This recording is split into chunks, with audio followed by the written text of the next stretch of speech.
नमस्कार। आज के इस खास विश्लेषण में हम एक ऐसी घटना पर बात करने वाले हैं जिसने हर किसी को झकझोर कर रख दिया।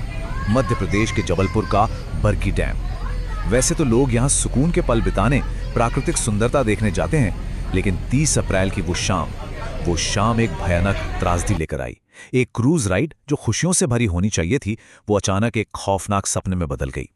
चलिए प्रत्यक्षदर्शियों के बयानों और आधिकारिक रिपोर्ट्स के जरिए समझने की कोशिश करते हैं कि आखिर उस दिन वहां हुआ क्या था।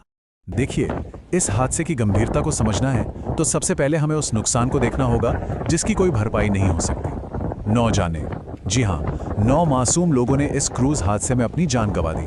और सबसे दिल दहला देने वाली बात यह है कि इनमें एक 4 साल का छोटा बच्चा भी शामिल था। तो शुरुआत करते हैं हमारी पहली चर्चा से, बरगी डैम की इस त्रासदी का घटनाक्रम।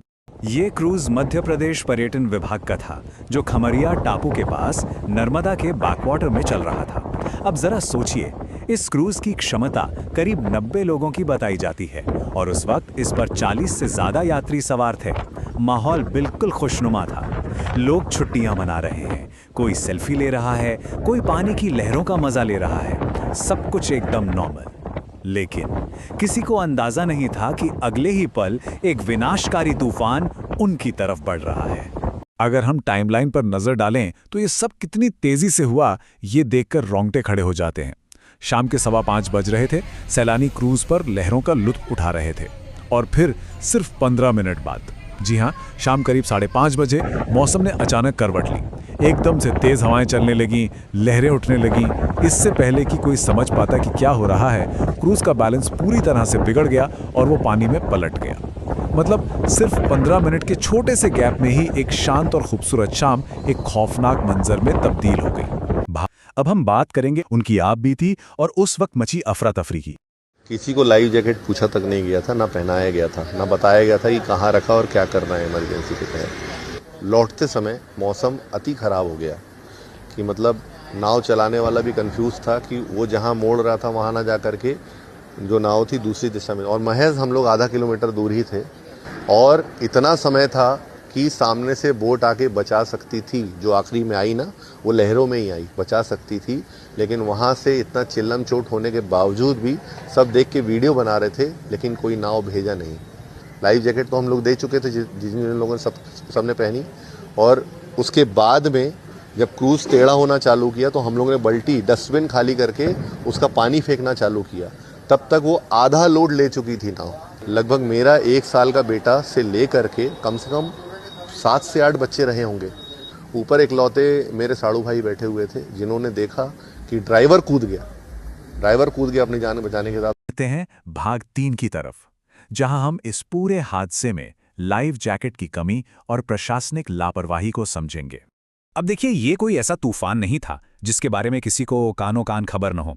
रिपोर्ट्स बताती हैं कि मौसम विभाग यानी IMD ने पहले ही 40 से 50 किलोमीटर प्रति घंटे की रफ्तार वाली हवाओं का बाकायदा येलो अलर्ट जारी किया था, लेकिन फिर भी क्रूज को चलने दिया गया। ये तो हुई पहली गलती। दूसरी सबसे बड़ी लापरवाही, यात्रियों को लाइफ जैकेट तक नहीं पहनाई गई थी और जब क्रूज डूबने लगा तब एकदम एंड मोमेंट पर जैकेट बांटने की कोशिश की गई, जिससे हालात और ज्यादा बेकाबू हो गए। और ये सब हमें ये समझने में मदद करता है कि आखिर वो क्रूज फिजिकली पलटा कैसे। दरअसल क्रूज में ऊपर की तरफ एक खुला डेक था, तो जैसे ही तेज तूफान आया, बारिश शुरू हुई और लोगों में घबराहट फैली, तो सारे के सारे यात्री ऊपरी डेक पर एक ही तरफ भागने लगे। अब सोचिए, एक तरफ तो तेज हवा का भारी दबाव और ऊपर से सारे लोगों के वजन का एक ही साइड आ जाना। इस असंतुलन ने, इस इम्बैलेंस ने क्रूज को एक तरफ झुका दिया। बस फिर क्या था, निचला हिस्सा पानी में समाने लगा और जो बेचारे निचले डेक पर थे वो वहीं बुरी तरह फंस गए। भाग 4, एक ऐसी हृदय विदारक सच्चाई जो शायद हम सबको अंदर तक झकझोर देगी। हादसे के तुरंत बाद सोशल मीडिया पर एक तस्वीर आग की तरह फैल गई। उसमें एक मां अपने बच्चे को सीने से लगाए हुए दिख रही थी। बाद में प्रशासन ने साफ किया कि वो वायरल तस्वीर या तो AI से बनाई गई थी या किसी और जगह की थी। लेकिन यहां जो बात समझने वाली है वो ये कि भले ही वो तस्वीर फर्जी रही हो, लेकिन उसके पीछे की जो कहानी थी वो 100% सच्ची और बेहद दर्दनाक थी। रेस्क्यू के दौरान सचमुच 4 साल के मासूम त्रिशान और उसकी मां मरीना मैसी के शव बरामद हुए थे। एक मां ने अपनी आखिरी सांस तक, आखिरी पल तक अपने बच्चों को बचाने की पूरी कोशिश की थी।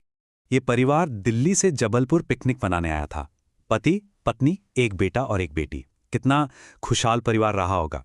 जब ये हादसा हुआ तो पिता और बेटे को तो किसी तरह सुरक्षित बचा लिया गया, लेकिन मरीना और छोटा त्रिशान उस क्रूज के अंदर ही फंसे रह गए। जब पानी से इन दोनों के शरीर निकाले गए, जो कि एक ही लाइफ जैकेट में लिपटे हुए थे, तो वहां मौजूद ऐसा कोई शख्स नहीं था जिसकी आंखें नम ना हुई हों। एक परिवार की ये ऐसी क्षति है जिसे दुनिया का कोई भी मुआवजा कभी वापस नहीं ला सकता। जांच और जवाबदेही। घटना के बाद क्या एक्शन लिया गया? हादसे के फौरन बाद वहां के स्थानीय लोगों ने जो हिम्मत दिखाई ना, वो काबिले तारीफ है। किनारे पर जो लोग और मजदूर मौजूद थे, उन्होंने तुरंत रस्सियां फेंकी और डूबते हुए लोगों को बाहर निकालने में लग गए। इसके फौरन बाद एसडीआरएफ, एनडीआरएफ और गोताखोरों की पूरी टीमें वहां तैनात कर दी गईं। उन्होंने रात भर और अगले दिन तक बिल्कुल युद्ध स्तर पर बचाव अभियान चलाया, और उन्हीं के इस साहसिक प्रयास का नतीजा था कि क्रूज के ढांचे को काटकर 28 लोगों को जिंदा बाहर निकाला जा सका। खैर, अब बात करते हैं जवाबदेही की, क्योंकि इतनी बड़ी लापरवाही के बाद एक्शन तो होना ही था। राज्य सरकार ने तुरंत कड़ा रुख अपनाया। Cruise pilot Mahesh Patel, helper Chhotelal Gond और टिकट प्रभारी ब्रिजेंद्र, इन तीनों की सेवाएं तत्काल प्रभाव से बर्खास्त कर दी गईं। इसके अलावा रिजॉर्ट और बोट क्लब के मैनेजर सुनील मरावे को इस घोर लापरवाही के आरोप में सस्पेंड कर दिया गया है और रीजनल मैनेजर को भी मुख्यालय अटैच कर दिया गया है। सरकार के बाकी कदमों की बात करें तो मुख्यमंत्री ने इस पूरे मामले पर दुख जताते हुए एक उच्च स्तरीय जांच समिति बनाने के निर्देश दिए हैं। मकसद यह है कि भविष्य के लिए एक सख्त एसओपी यानी स्टैंडर्ड ऑपरेटिंग प्रोसीजर तैयार किया जा सके। मुआवजे के तौर पर राज्य सरकार ने मृतकों के परिवारों को 4-4 लाख रुपए और प्रधानमंत्री राष्ट्रीय राहत कोष से 2-2 लाख रुपए देने का ऐलान किया है। इसके साथ ही एक अच्छी बात यह है कि जिन रेस्क्यू कर्मियों ने अपनी जान पर खेलकर दूसरों को बचाया, उन्हें 15 अगस्त के दिन आधिकारिक तौर पर सम्मानित करने की घोषणा भी की गई है। तो आखिर में ये पूरी घटना हमें एक बहुत ही गहरे सवाल के साथ छोड़ जाती है। जब मौज मस्ती और छुट्टियां अचानक किसी के लिए जिंदगी और मौत का सवाल बन जाएं, तो इसका जिम्मेदार कौन है? प्रकृति का अचानक से बदलता मिजाज, या फिर वो प्रशासनिक लापरवाही जिसने सुरक्षा के सबसे बुनियादी नियमों को ही ताक पर रख दिया? बरगी डैम की ये त्रासदी पूरे पर्यटन उद्योग के लिए एक बहुत बड़ा सबक है।